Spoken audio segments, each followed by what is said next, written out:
So she's showing this text to prove his manipulation, not her own flip-flop. Yeah, we've lost some talk. Hi and welcome to Flossom Talk. I'm Shashti Flo, journalist, Hollywood truth teller, and your voice of reason in a town built on delusion. As you know, lately there's been a lot of talk about Taylor Swift's new album, and if some of the songs are about Blake Lively, some people are saying it's impossible, as I mentioned in some of my previous videos, it's impossible that Taylor Swift wrote any songs about Blake Lively because she finished writing that album last summer. So then these same people could maybe explain how it's possible that Ryan Reynolds wrote that rooftop scene that was in It Ends With Us when the screenplay was already greenlit by the studio and they were ready to start shooting just a few days later. Doesn't that open up opportunities that it's possible to change things up a little bit afterwards? I'm just putting that out there because I think it's so ridiculous to say that, oh, Taylor Swift couldn't have written any songs about Blake Lively because she finished that album last summer. She said she wrote it last summer. She didn't say that she finished it 100% and then just put it on the shelf for a year. So I don't believe that for a second. Anyways, today I am going to focus on these new filings from Isabela Ferrer because now we have a new victim, you guys. Isabela Ferrer is taking everything out of Blake and Ryan's playbook, and this is just absurd to me.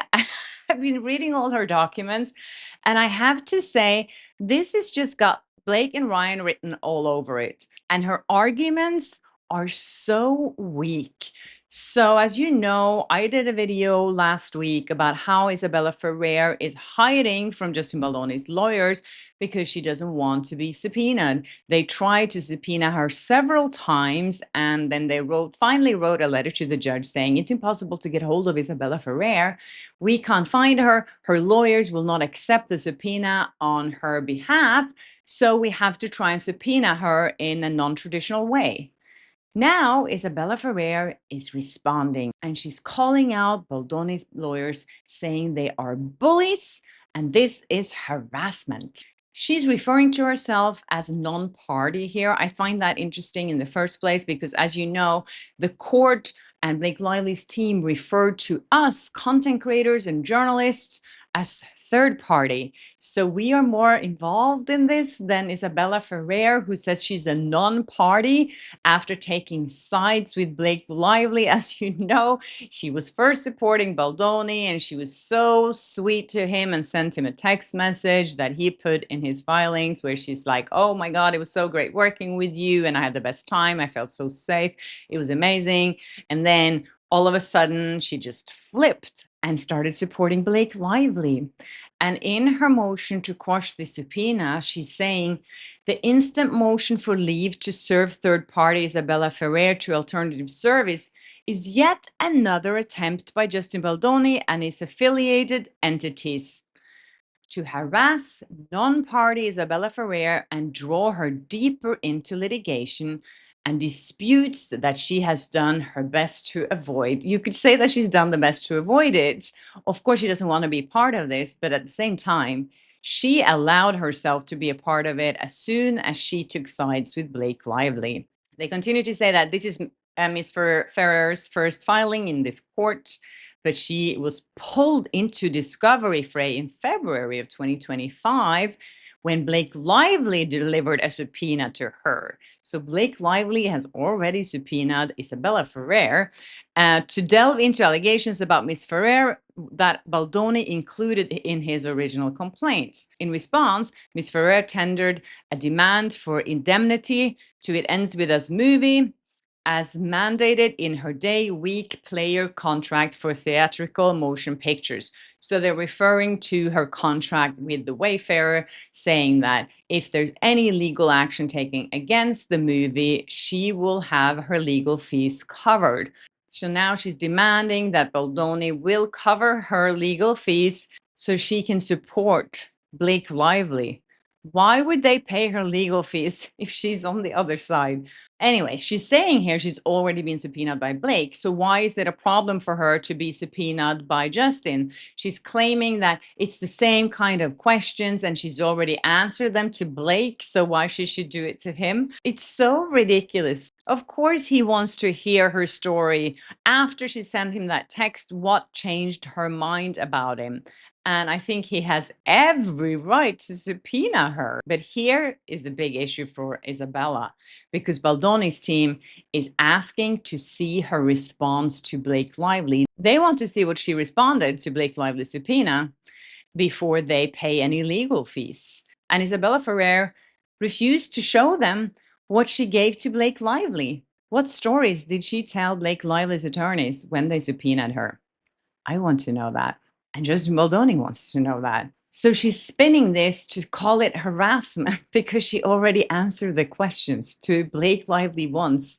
I mean, it's so, the logic here is exactly what Blake Lively's team has been doing the entire time, just twisting words and spinning things around. And you're like, what does this really mean?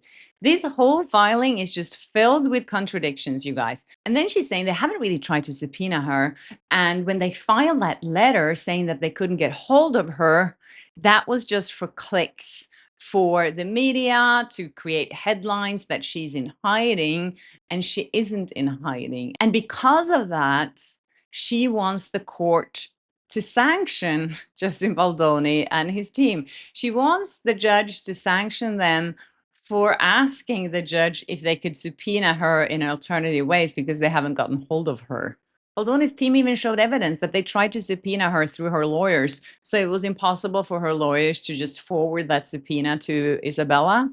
So again, they're taking this out of Blake's playbook, saying that this is harassment and only for PR gain. But why would she cooperate with Blake Lively and not Justin Baldoni? It feels very selective to me. And if she's already answered these questions from Blake's team, why can't she just answer them again for Baldoni's team? She can just copy and paste. She also paints herself as a young, up-and-coming actress. Like, she's so naive, she doesn't really understand what's going on. And she was just caught in the middle of this fight. But then she attaches, this is what really baffles me, she attaches the text message as her evidence that she sent to Baldoni, that glowing text where she said that he's amazing and it was great working with him and she felt so safe and he was really sweet back to her. She attaches that. To me, it just shows that she's so calculated and played both sides here. And she's pretending that she's this like innocent girl that just like, oh my God, I just got caught in the middle of all of this. She chose a side. And then she attaches some more evidence that she has experienced a smear campaign as well.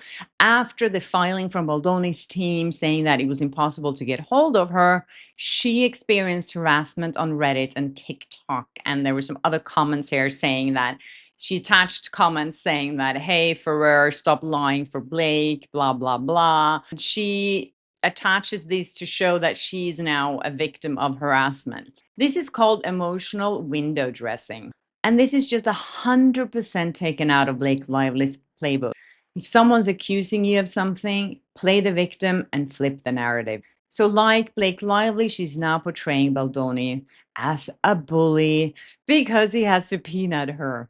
It just weakens her arguments because it looks like she doesn't have any real legal objections here. She leans on victimhood instead. Sound familiar? I really do understand why Baldoni wants to see the subpoena that Blake Lively issued Isabela to read it and see what she told her team of what was really going on. And I think this is what Isabela is so afraid of, for his team to see what she told Blake's team. And then she has to own that.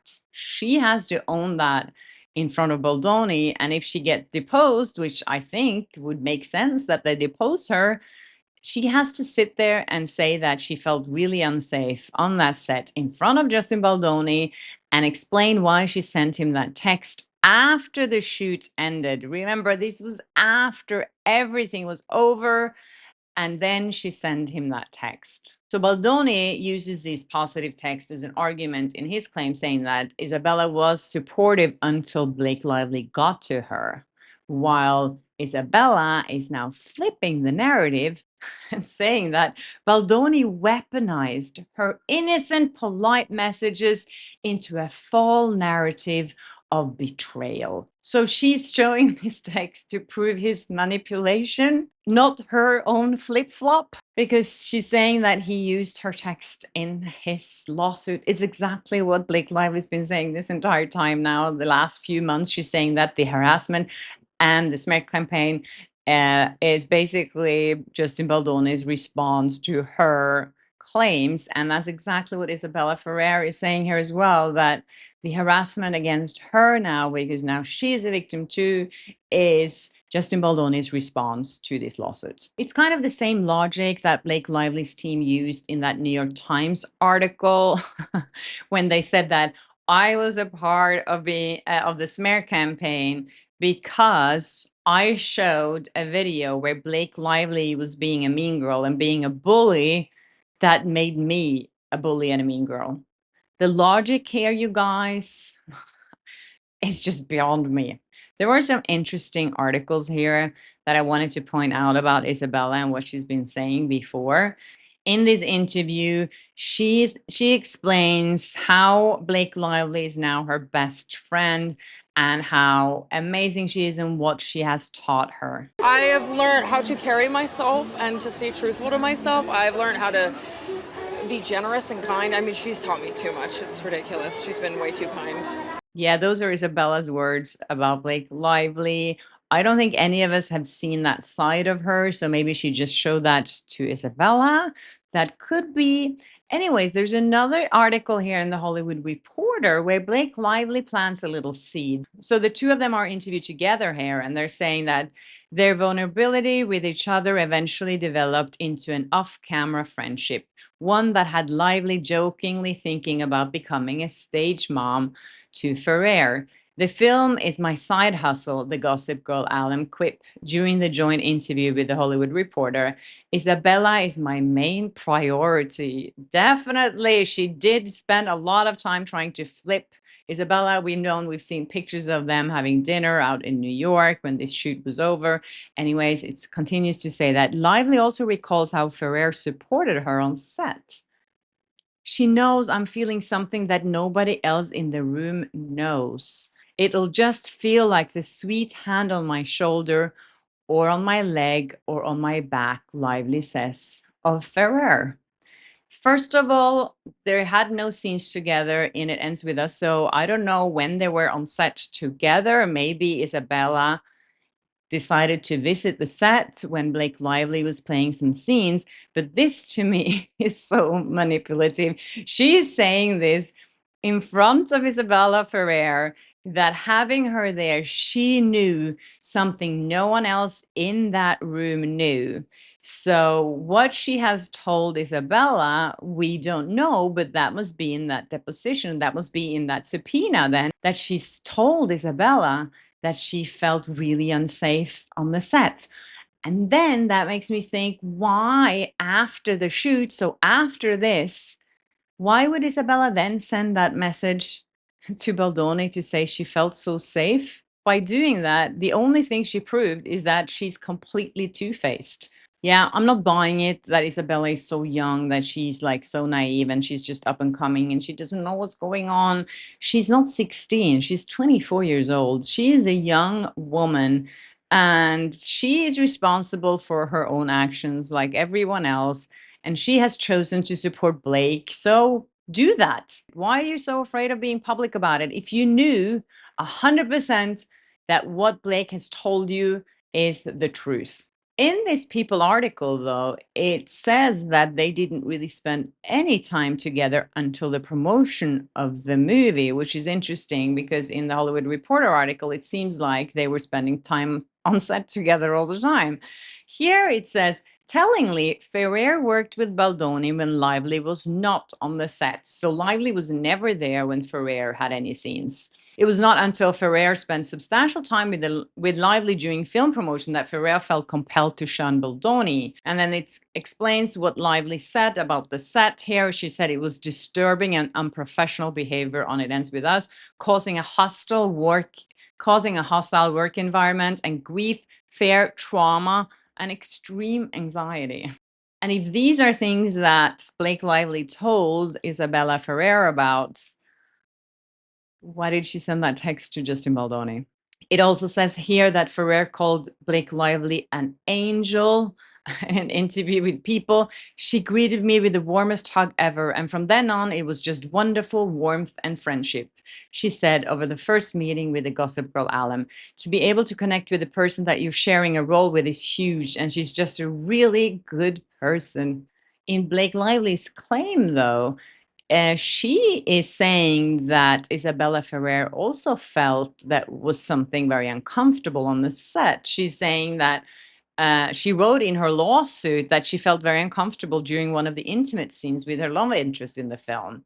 And per Lively's filing, Isabella informed her that when this scene was shot, after Mr. Baldoni called cut, he walked over to the actor and said, I know I'm not supposed to say this, but that was hot.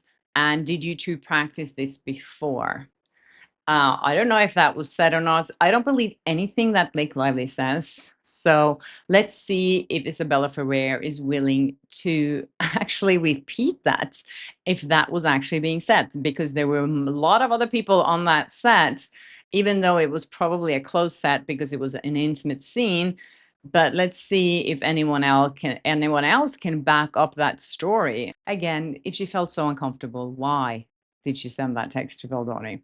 Anyways, someone sent me this. It's quite funny. If you Google Blake Lively now, her Instagram comes up. And under her Instagram handle, you can say that it's like Blake Lively at Blake Lively, and then that she has 43 plus million followers. And then it says, her work has shaped our nation. Who she is as a human woman, mother, leader, fighter, healer, empath, risk taker, and dream maker has shaped my heart. I don't know why that shows up in Google. If anyone knows why that happens, I did try it with other people, and then it just says what your description on Instagram says. But with Blake Lively, this comes up for some reason. When you click on it, you get into her Instagram and something else is said there. But this is what I think is called SEO manipulation, that these are the words they want to show when people search for Blake Lively. Fighter, healer, leader, mother, woman, risk taker, and dream maker. Anyway, let's leave it at that. I'm exhausted today by reading all of Isabela Ferrer's filings. I think it's just so absurd. And what she's actually done here is adding fuel to the fire, because if people really thought they had a little sympathy for her like I did, I said that last week. I feel sorry for Isabella for being dragged into it, but now I don't feel sorry for her anymore. This is her own making, and when she's doing this exactly by Blake and Ryan's playbook, I don't have any sympathy for that. Yeah, so let's see how Justin Baldoni's team responds to this. Should be interesting. Again, this week, I'm sure there's going to be a lot of more stuff happening. And I promise you, I will keep you posted. So thanks again for watching. And if you haven't subscribed yet, please do, and check if you've been unsubscribed, because it does happen a lot for some reason. I don't know why. And hit the notification bell so you don't miss an episode of Blossom Talk. And I'll see you in my next one. Yeah, we Bye. Blossom Talk.